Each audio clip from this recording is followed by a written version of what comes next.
आज हम एक ऐसे ही पहलू पर बात करने वाले हैं। सोचिए, एक ऐसा तोहफा जो सिर्फ बोल कर दिया जाए, बिना किसी कागज के। मुस्लिम कानून में इसे हिबा कहते हैं। चलिए इसी को समझते हैं।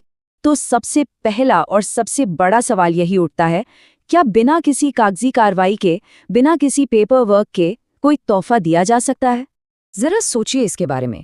क्या कोई अपनी प्रॉपर्टी, अपनी संपत्ति बिना किसी स्टैम्प पेपर, बिना किसी रजिस्ट्री के किसी को तोहफे में दे सकता है? और क्या वो तोहफा कानूनी तौर पर वैलिड भी माना जाएगा? सुनने में थोड़ा अजीब लगता है ना? देखिए, यहाँ पर संपत्ति का ट्रांसफर हो रहा है, एक हाथ से दूसरे हाथ में। पर सवाल ये है कि क्या ये पूरा काम सिर्फ बातों बातों में, जुबानी तौर पर हो सकता है? और इसका जवाब, जो शायद थोड़ा चौंकाने वाला हो, वो है हाँ। मुस्लिम पर्सनल लॉ के तहत ये बिल्कुल मुमकिन है। और इसी को कहते हैं हिबा, यानी एक ओरल गिफ्ट। अब इसका मतलब क्या है? सीधा सा मतलब है कि एक इंसान अपनी मर्जी से, बिना किसी पैसे या किसी और चीज के बदले में, अपनी प्रॉपर्टी किसी दूसरे को दे देता है। और सबसे बड़ी बात, ये सब बिना किसी लिखा पढ़ी के भी पूरी तरह से लीगल है, पूरी तरह से मान्य है। और हाँ, ये कोई लूप होल या कोई कानूनी खामी नहीं है, ऐसा बिल्कुल मत सोचिएगा। इसे बाकायदा कानून में मान्यता मिली भी है। मतलब इसके लिए रजिस्ट्रेशन करवाना भी जरूरी नहीं है। और ये सब क्यों? क्योंकि ये पर्सनल लॉ का हिस्सा है। लेकिन इसका मतलब ये बिल्कुल नहीं है कि कोई भी बस कुछ भी कह दे और वो तोहफा बन जाएगा। नहीं, एक वैलिड हिबा के लिए 3 बहुत जरूरी शर्तें हैं, जिन्हें आप 3 सुनहरे नियम भी कह सकते हैं। और इन तीनों का पूरा होना बहुत बहुत जरूरी है। तो चलिए देखते हैं ये नियम क्या हैं। तो पहला नियम है डिक्लेरेशन, यानी तोहफा देने वाले की तरफ से एक साफ साफ घोषणा। उसे ये क्लियर करना होगा कि हाँ, मैं ये तोहफा दे रहा हूँ। दूसरा नियम है एक्सेप्टेंस, मतलब जिसे तोहफा दिया जा रहा है वो उसे स्वीकार भी करे। और तीसरा, जो कि सबसे ज्यादा जरूरी है, वो है पोजेशन, यानी कब्जे की डिलीवरी। मतलब प्रॉपर्टी का असल कंट्रोल तोहफा लेने वाले को सौंपना ही होगा। इस बात को एकदम साफ समझ लीजिए, अगर कब्जा नहीं दिया गया तो तोहफा वैलिड नहीं माना जाएगा, वो इनवैलिड है। सिर्फ कह देना काफी नहीं है। जब तक प्रॉपर्टी का एक्चुअल कंट्रोल ट्रांसफर नहीं होता, तब तक वो गिफ्ट पूरा ही नहीं होता। ये इस पूरे प्रोसेस की सबसे अहम कड़ी है।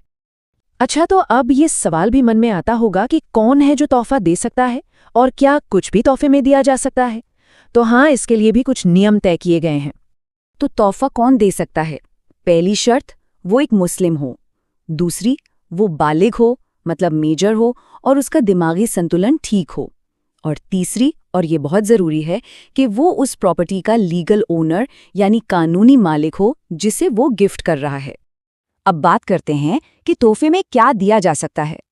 तो देखिए, प्रॉपर्टी चाहे मूवेबल हो या इमूवेबल, मतलब चल हो या अचल, वो तोहफे में दी जा सकती है। पर एक बहुत बड़ी शर्त है, प्रॉपर्टी उस वक्त मौजूद होनी चाहिए।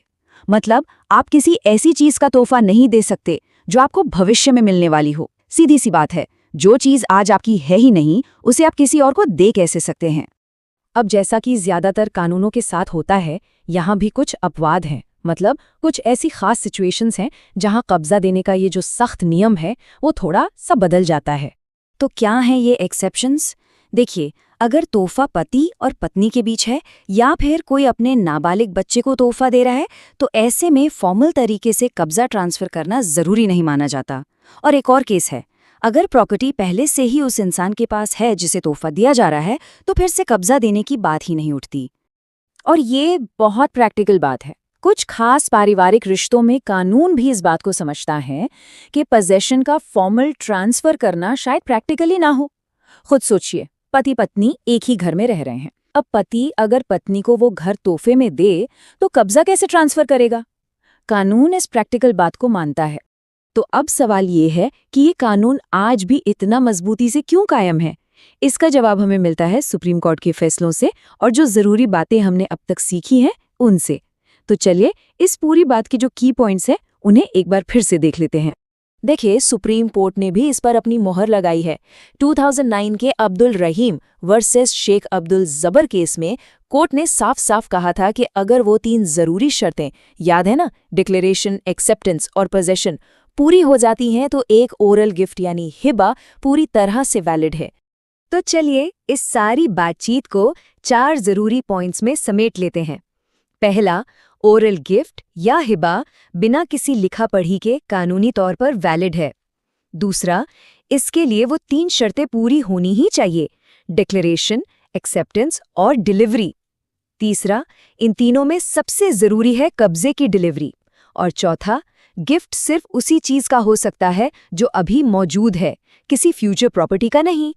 और आखिर में एक सवाल सबके लिए, आज के इस दौर में जहां हर चीज के लिए डिजिटल कॉन्ट्रैक्ट हैं, हर तरफ बस कागजी कार्रवाई है, ऐसे में एक ऐसी कानूनी व्यवस्था की क्या अहमियत है जो आज भी जुबान से निकले शब्दों की इज्जत करती है? इस पर जरूर सोचिएगा।